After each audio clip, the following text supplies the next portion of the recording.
오늘 말씀 에스겔서 34장 1절에서 6절 말씀입니다.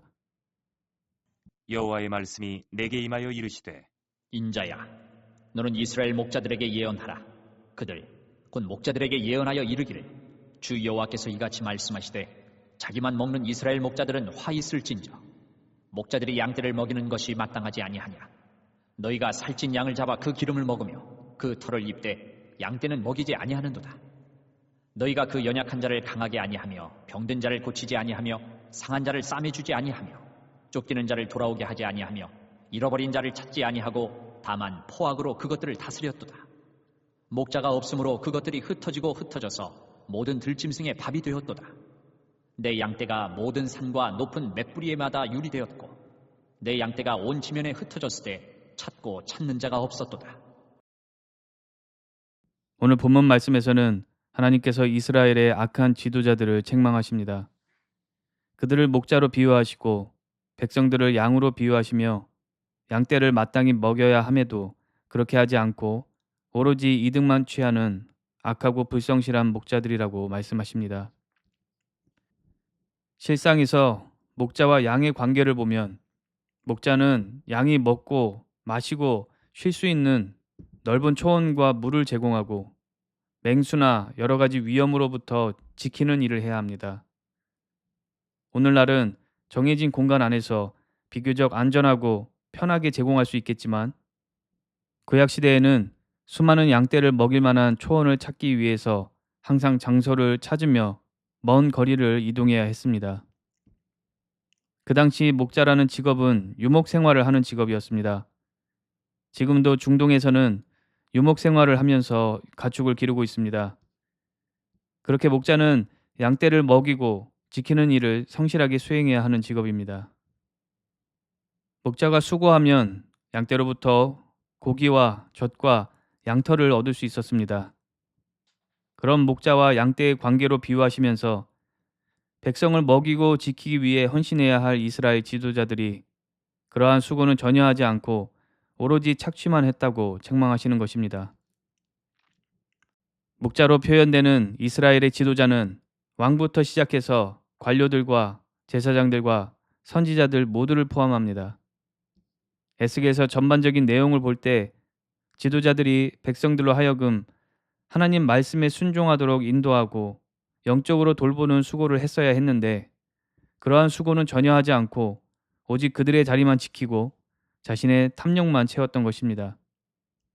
하나님을 두려워하는 마음으로 백성을 돌보고 희생하고 헌신했어야 했지만 그러한 책임과 의무를 다하지 않고 탐욕만으로 살았던 것입니다.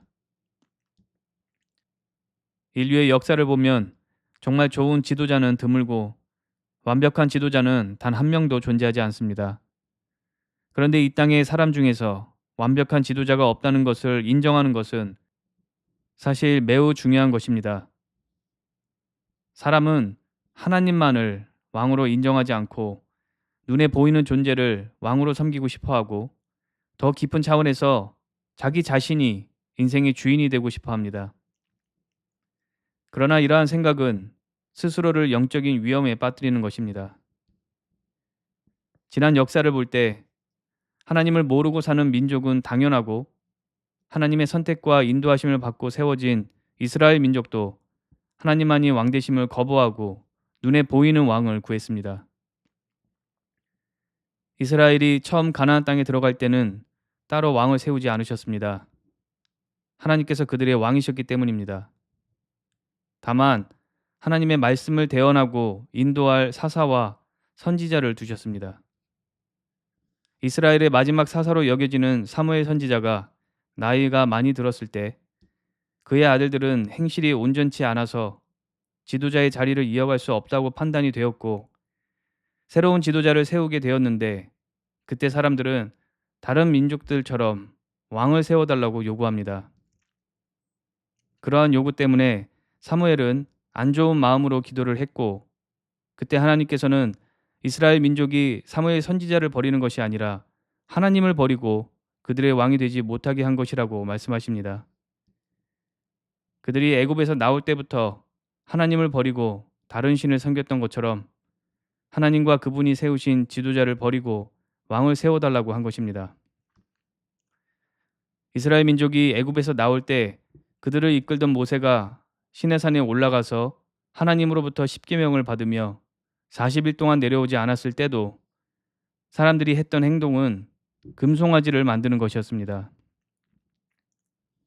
얼마 전까지 하나님께서 10가지 재앙으로 애굽을 심판하시는 것을 보았고, 또 애굽 군사가 추격해 올 때 바다 한가운데에 길을 만드시고 건너게 하셨던 것을 경험했으면서도 모세가 산에서 내려오는 시간이 지체되고 하나님은 눈에 보이지 않는다는 이유로 눈에 보이는 금송아지를 만들어서 그들의 신으로, 그들의 왕으로 추앙하고 섬기려 했던 것입니다.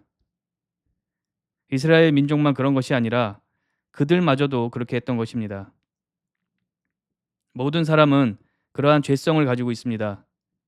하나님을 유일하신 신으로, 유일하신 왕으로 섬기지 않고 눈에 보이는 존재를 섬기려고 합니다. 그러면서 육적이고 세속적인 기준으로 완벽한 지도자를 찾습니다. 사람 중에서 완벽한 존재를 찾는 것도 문제지만 교활한 사람들이 그런 심리를 이용하는 것도 매우 심각한 문제가 됩니다. 오늘날 전 세계 많은 정치인들이 그런 식으로 권력을 거머쥐고 행사합니다. 사람이 기준으로 정하는 인권이나 평등과 같은 정의로워 보이는 언어를 사용하면서 오직 국민을 위하는 척, 오직 일만 하는 척을 하지만 실상은 온갖 범죄와 거짓과 위선으로 가득한 정치인들, 상대방을 무너뜨리기 위해서 역사에 불행했던 사건들을 거짓으로 이용하고 선동합니다. 정의를 위해 싸우는 척합니다. 이런 위선과 선동이 잘 통하는 이유는 세속적이고 육적이고 감정적인 기준으로 완벽하다고 여겨지는 지도자를 찾고 싶어 하는 사람들의 심리를 파고들기 때문입니다. 진정한 왕이 누군지 모르고 그저 눈에 보이는 사람들 중에서 완벽한 왕을 찾으려고 하는 생각은 이처럼 스스로를 위험에 빠뜨립니다. 왕이신 하나님을 부정할 뿐만 아니라 선하지도 완벽하지도 않은 사람을 의지하기 때문입니다. 그러한 심리를 이용당하고 현혹되고 착취당합니다. 사이비 집단도 이러한 심리를 이용하는 것입니다.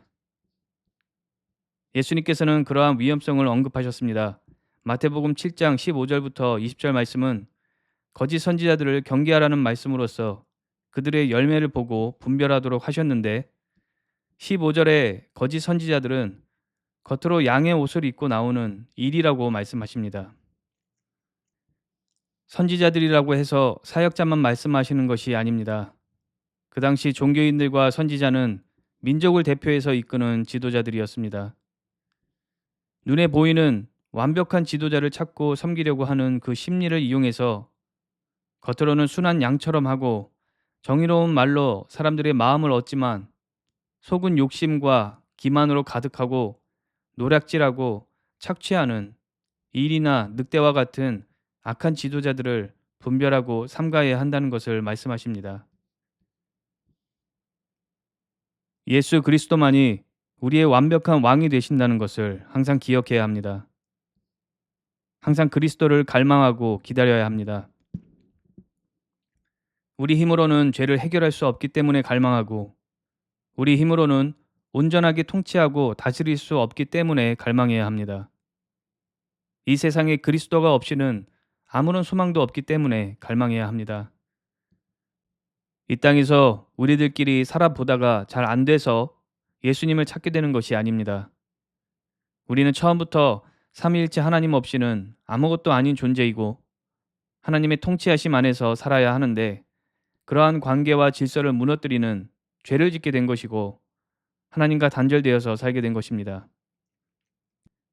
예수 그리스도를 갈망하는 것은 우리의 본성을 찾고 본향으로 돌아가기를 갈망하는 것과 같습니다. 본래의 정체성과 본향이 있다는 것을 알게 하시는 분도 하나님이시고 돌아갈 수 있도록 구원의 길을 만드시는 분도 하나님이십니다. 이 땅의 사람 중에는 단 한 명도 완전한 왕이 없었고 앞으로도 없을 것입니다. 그러나 우리는 지도자들의 반복되는 실패를 보면서 실망만 할 것이 아니라 오히려 예수 그리스도에 대한 갈망과 기다림이 더 커져야 합니다.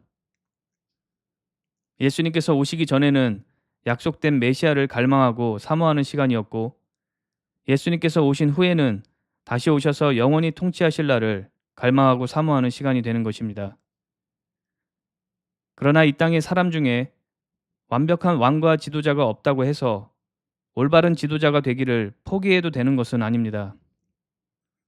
우리가 갈망하고 섬겨야 할 진정한 왕이 예수님인 것을 아는 것과 우리에게 맡기신 지도자의 자리와 역할을 신실하게 수행해야 할 의무가 있는 것은 다른 것이기 때문입니다.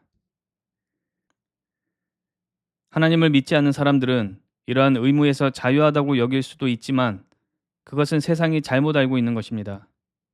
아무리 하나님을 믿지 않는 사람이 예를 들어 정치를 한다고 해도 그 자리와 위치와 권력은 하나님께서 맡겨주신 것입니다. 믿음이 있는 사람은 맡겨주시는 것이고 믿음이 없는 사람은 자기 스스로 얻어내는 그런 것이 아닙니다.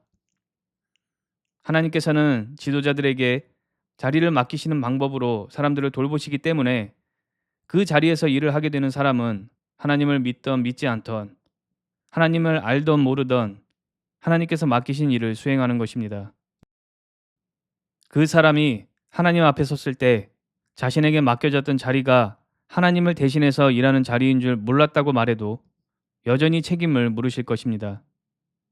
누구에게나 지도자로서 올바른 것을 선택하고 행동해야 할 양심을 주셨기 때문이고, 또 더 근본적으로는 하나님을 몰라서 하나님께서 주신 자리인 줄도 모르는 것 자체가 죄이기 때문입니다. 하나님을 모르는 것 자체가 죄라는 것을 알아야 합니다. 로마서 13장과 베드로전서 2장을 보면 세상 권세는 하나님께서 정하신 것이기 때문에 복종하라는 말을 하고 있습니다. 이 말씀의 핵심을 살펴본다면 그러한 권세의 자리에 복종하는 것은 특정 인물에 대한 존경이나 동의 여부와는 상관이 없이 그 자리가 하나님께서 세우시고 맡기신 자리라는 것을 인정하는 것이고 바로 하나님께 순복하는 것입니다. 다윗이 사울 왕의 악한 행동에 직접 대응하지 않았던 모습을 좋은 예로 볼 수 있습니다. 사울 왕이 다윗을 죽이려고 했던 계획과 행동은 분명 모든 면에서 잘못되었습니다. 목숨을 걸고 전쟁을 나갔던 충성을 다해 섬기는 부하를 시기 질투하고 모함하고 죽이려고 했고, 다윗은 그런 악한 생각과 행동에 대해서 동의하거나 가만히 앉아서 죽임을 당하지는 않았습니다.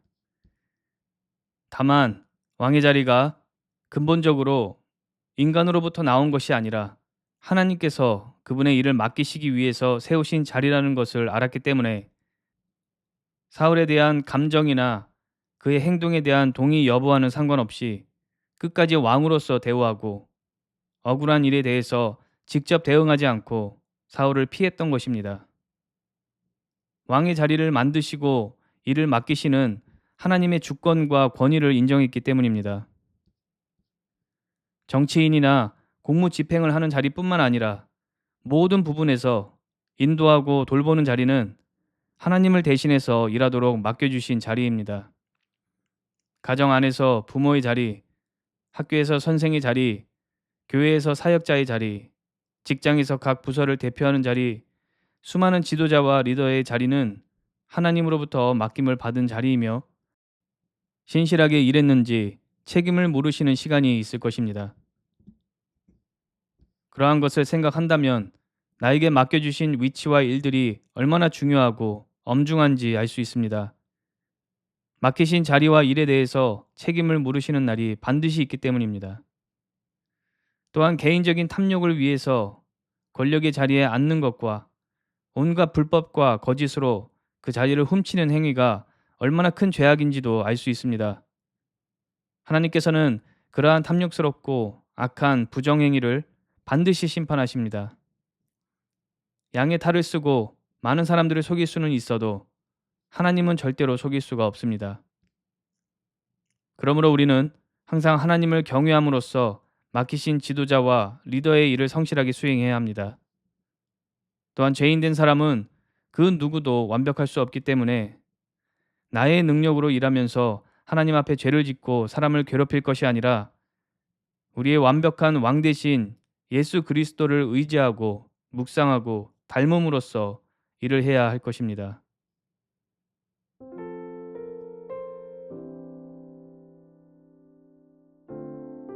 이 세상에서 정상적인 범위 안에 있는 지도자와 리더의 자리는 하나님께서 맡겨주신 자리입니다. 개인적인 탐욕을 위해서 죄를 짓기 위해 취하는 자리가 아니라 하나님을 대신해서 각 부분에 필요한 일을 하는 자리입니다. 마치 목자가 양떼를 먹이기 위해 성실하고 신실하게 헌신하는 것과 같이 일해야 하는 자리입니다. 그 책무를 성실하게 감당하는 목자는 그에 맞는 공급을 정당하게 얻을 수 있지만 책무를 다하지 않으면서 착취하며 자기 몫을 챙기는 목자는 하나님의 책망과 심판을 받게 될 것입니다. 근본적으로 이 세상 사람 중에서 완전하고 완벽한 지도자는 없으며 오직 예수 그리스도만이 우리의 완전하고 완벽한 왕이라는 것을 고백해야 합니다.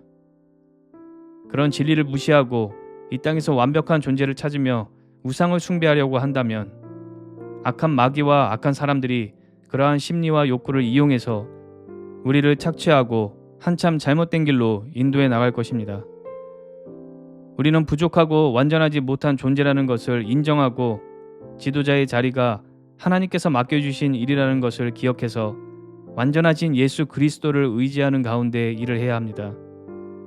그리고 이 땅에서 완전한 존재를 찾으면서 우상 숭배하는 헛된 생각을 버리고 완전한 왕 대신 예수 그리스도의 다시 오심과 영원히 통치하심을 간절히 사모하는 신앙이 되어야 합니다. 기도하시겠습니다. 하나님 아버지, 이 땅에서 죄인된 존재를 의지하고 숭배하려는 헛된 소망을 다 버리게 하시고 완전하신 왕 예수 그리스도의 통치를 갈망하고 소망하는 성도 되게 하여 주시옵소서. 그러면서도 우리에게 맡겨주신 지도자의 책무를 두렵고 떨리는 마음으로 주님의 인도하심 속에서 성실하게 수행하는 성도들 될 수 있도록 인도하여 주시옵소서. 예수님의 이름으로 기도했습니다. 아멘.